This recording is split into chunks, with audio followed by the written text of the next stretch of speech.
청구인 대리인 이금기 변호사입니다. 저는 청구인이 자신의 탄핵 사건에서 보여준 태도와 거짓말에 대해서 몇 가지 생각을 말씀드리겠습니다. 경호처와 공수처의 대치와 국민들의 철야 농성에도 관저에 숨어 있다가 계엄 43일 만에 체포되자 피청구인은 그제서야 제3차 변론기일에 직접 나왔는데 그 첫 일성부터가 거짓말이자 위선이었습니다. 피청구인은 저는 철들고 난 이후로 지금까지 특히 공직생활을 하면서 자유민주주의라는 신념 하나를 확고히 가지고 살아온 사람입니다라고 말했습니다. 종북 반국가 세력을 일거에 척결하고자 비상계엄을 선포한다고 무섭게 말했던 사람의 입에서 나온 말이라고는 도저히 믿기지 않았고 큰 기대를 하지는 않았지만 또다시 절망을 느꼈습니다. 다만 비상계엄을 전가의 보도처럼 생각하는 사람이라면 이 심판 청구는 결국 인용이 되고 말 것이라는 확신이 드는 순간이기도 했습니다. 그날 재판관님께서는 두 개의 질문을 하셨는데 첫 번째는 비상입법기구 예산을 지시했는가였고 두 번째는 수방사령관과 특전사령관에게 국회의원을 끌어내라고 지시했는가였습니다. 기재부 장관에게 쪽지를 준 적이 있는지 이런 간단한 질문에도 피청구인은 준 적도 본 적도 없다고 하면서도 국방부 장관에게 자신의 책임을 떠넘기는 변명을 장황하게 늘어놓았습니다. 사령관들에게 국회의원들을 끌어내라고 지시한 적이 있느냐는 두 번째 질문에는 없습니다라고 변명 없이 간결하게 답변하는 모습이 오히려 구차해 보이지는 않았습니다. 처음으로 출석해서 했던 첫 일성부터가 거짓말이라는 것은 누구라도 팩트체크가 가능할 정도입니다. 최상목 부총리의 말은 물론이고 조태열 외교부 장관의 진술만으로도 A4 문건을 직접 나눠준 사실이 드러났고 사령관은 물론 수많은 군인들의 증언을 통해서 국회의원들을 끌어내라고 지시한 사실 또한 명백히 인정됩니다.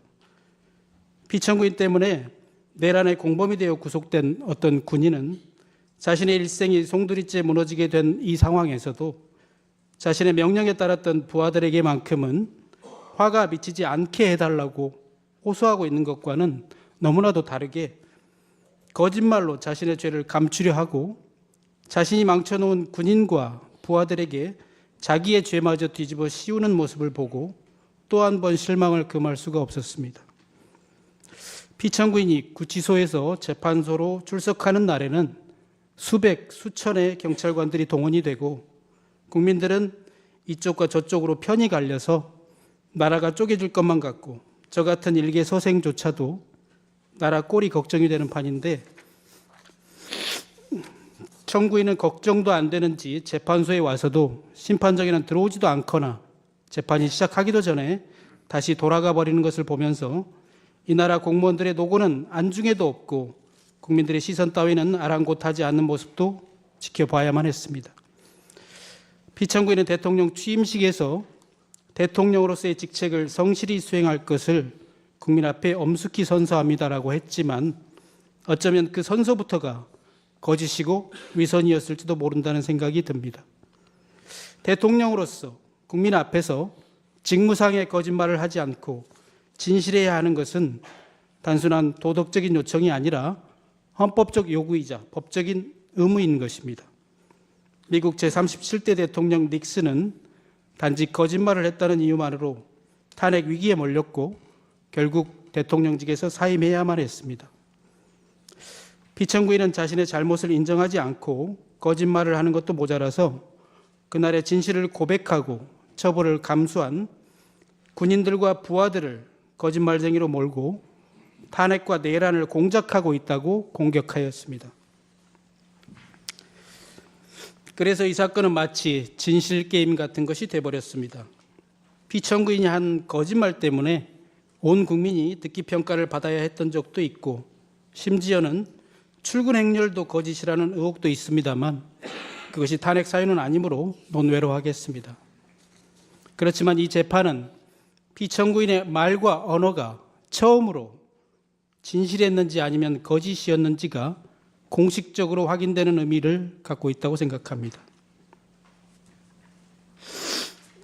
12.3 그날 밤 저는 느닷없는 계엄에 우선은 놀랐고, 하필이면 지금 이때 군에 가 있는 아들이 생각나서 내 아들이 계엄군이 될 수도 있는 건가? 라는 생각에 두려웠습니다.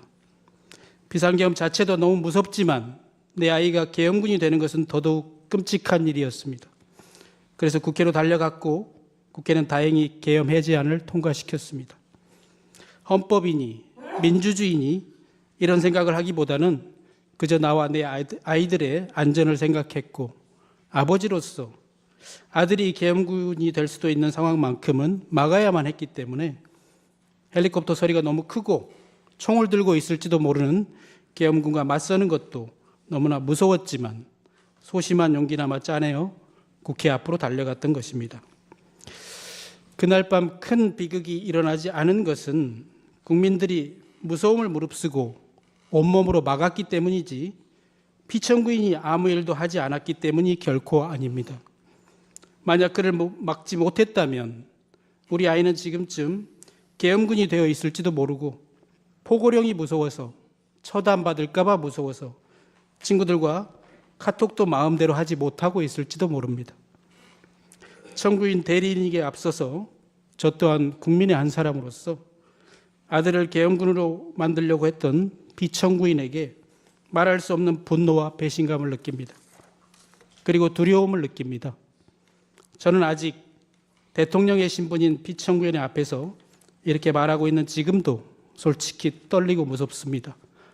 주권자를 배신한 피청구인을 심판하는 공개된 이 법정에서조차도 그가 두려운 것은 그가 아직 이 나라의 대통령이기 때문입니다. 존경하는 재판관님, 그날 국회가 해제안을 결의하고 다소 안도하는 심정으로 집에 가는 길에 여의도 공원의 낡은 비행기 한 대를 보았습니다. 8.15 해방 이후에도 김구 주석과 임시정부 요인들은 고국에 돌아오지 못하고 있다가 그의 겨울이 되어서야 일반인의 자격으로 이 비행기를 타고 당시 여의도 공항인 이곳에 내렸다고 합니다. 누군가는 부수고 무너뜨리고 팔아먹고, 반대로 누군가는 지키고 세우고 뺏기고 또 빼앗겨도 끝까지 되찾고자 하는 것, 그것이 과연 무엇일까요? 그것은 바로 피청구인이 말한 자유민주주의 시민으로서의 자격증, 바로 주권이라고 생각합니다. 나는 지금 부수고 무너뜨리고 빼앗는 자리에 서 있을 것인가? 아니면 지키고 세우고 되찾는 자리에 서 있을 것인가? 를 생각하면서 변론을 마치겠습니다. 감사합니다. 자, 그러면 지금부터 잠시만 주목해 주시기 바랍니다. 제가 구독자분들을 위해서 선물 하나를 준비했는데요. 제가 항상 여러분들께 드리는 말씀이 있습니다. 뉴스만 평소에 잘 챙겨보셔도 돈이 되고 돈을 벌 수 있다라고 말씀을 드렸는데요. 여러분들은 여기 보시는 삼성전자 뉴스를 보고 어떤 생각이 드세요? 아니면 정치인들의 뉴스, 날씨 뉴스를 보고는 어떤 생각이 드시나요? 그냥 뉴스만 보고 끝내는지, 아니면 이 뉴스를 어떻게 이용할 수 있는지, 이 부분을 고민하고 계시는지를 되물어보고 싶습니다. 그 이유가 뭐냐 하면 제가 지난번에 여러분들께 뭐라고 말씀을 드렸었죠? 지금은 반도체 섹터를 눈여겨보셔야 한다고 말씀드렸습니다. 그리고 나서 이런 썸네일들 뉴스를 통해서 많이 보셨을 겁니다. 반도체 내용이 이슈가 됐을 때 부자들은 어떻게 생각한다? 반도체 관련주들은 뭐가 있는지, 어떤 종목이 가장 좋은지, 어디에 투자해야 돈이 몰리는지 자연스럽게 생각한다고 제가 말씀을 드렸죠. 그 이유가 뭐냐 하면 부자들이 봤을 때는 이슈가 곧 돈으로 이어지고 그 이슈가 나에게 돈을 벌어준다는 경험적 확신이 있기 때문에 부자들은 항상 이런 사회적 이슈를 관심 있게 챙겨본다고 제가 말씀을 드렸습니다. 이번에도 마찬가지인데요. 제가 지난번에 시청자분들과 함께하는 주식으로 수익 내기 이벤트를 진행했었죠. 당연히 100% 무료로 진행을 했었고요. 여기 보시면 아시겠지만 제가 지난번에도 구독이라고 보내주신 모든 시청자분들께 반도체 관련주 중에 가장 크게 급등할 딱 한 종목, 많은 종목도 아니라 한미반도체 한 종목을 여러분들께 추천드렸어요. 그러면서 여기 나와 있는 대로 정확히 얼마에 매수해야 하는지, 그리고 수익률이 어느 정도 나왔을 때 팔아야 하는지를, 이런 부분들까지 여러분들에게 정확히 알려드렸었는데 지금 실제로 어떻게 되었다? 오른쪽을 보시면 아시겠지만 제가 지난번 문자 발송으로 이 한미반도체를 소개해드리고 나서 실제로 이렇게 5배 이상 어마무시한 상승이 나왔습니다. 100만 원만 투자를 했어도 무려 500만 원이 넘는 수익금이 생긴 거죠. 그래서 당시에도 굉장히 많은 분들이 제가 드린 이 한미 반도체로 수익을 내실 수가 있으셨을 텐데요. 다시 한번 축하드린다고 말씀을 드리겠고, 이번에도 마찬가지입니다. 앞으로도 2024년, 2025년 계속해서 기대해볼 섹터는 AI입니다. 그 중에서도 AI 반도체는 그 누구도 부정할 수 없는 미래 성장 산업입니다. 그러면 우리가 어떻게 생각해 볼 수 있을까요? AI 반도체 종목 중에 앞으로 크게 대장 역할을 하면서 10배 이상 급등할 수 있는 텐베고 종목을 지금부터 열심히 추적해야 한다는 겁니다. 큰 돈을 투자하지 않더라도 월급의 일부분 아주 소액이라도 이 종목을 모아가야 수백 %의 수익률을 손에 쥘 수 있는 것이죠. 지금 여러분이 보고 계시는 이 유튜브 또한 AI 반도체와 아주 밀접한 연관이 있고 반도체야말로 대한민국의 핵심 산업으로 앞으로 더더욱 시장은 성장할 수밖에 없습니다. 그렇기 때문에 제가 이번에도 뭘 보내드리고 있냐면 지난번과 똑같이 구독이라는 문자를 보내주시면 제가 AI 반도체 관련주 중에 앞으로 대장주 역할을 하면서 주가가 가장 크게 급등할 한 종목을 여러분들께 문자 발송으로 종목명과 사고 파는 시점을 모두 알려드릴 건데요. 그 문자를 받고 여러분들이 주식으로 돈 버는 연습을 한번 해보셨으면 좋겠고요. 혹시라도 나는 주식을 하지 않는다 하시는 분들은 주변에 주식하시는 지인분들에게 말씀을 해주셔도 되고요. 아니면 연세가 있으셔서 투자가 어렵다 하시는 분들은 이 종목을 자녀분들에게 한번 사봐라. 이걸로 한번 수익을 내봐라. 이렇게 조언을 해주실 수도 있는 거겠죠. 그래서 지금 이 영상을 보시는 시청자분들 중에 나도 이번 종목이 좀 궁금하다 하시는 분들은요. 누구나 상관없이 그리고 어느 시간대나 상관없이 부담 없이 010-2514-5930번으로 구독이라는 문자 보내주시면 제가 이번에도 똑같이 무료 추천 급등주 문자를 보내드리겠습니다. 이해되시겠죠? 제 번호 010-2514-5930번으로 구독이라는 문자 보내주시면 여러분들이 직접 이슈를 통해서 돈 버는 연습을 해보실 수가 있는 거고 제가 돈을 받는 것도 아니고 투자를 대신해 드리는 것도 아니기 때문에 부담 없이 신청해 주시면 되는 겁니다. 그리고 수익이 나면 저는 다른 것은 하나도 바라지 않습니다. 제 채널에 구독, 좋아요 한 번씩만 눌러주시라 이렇게 다시 한번 말씀을 드리겠습니다.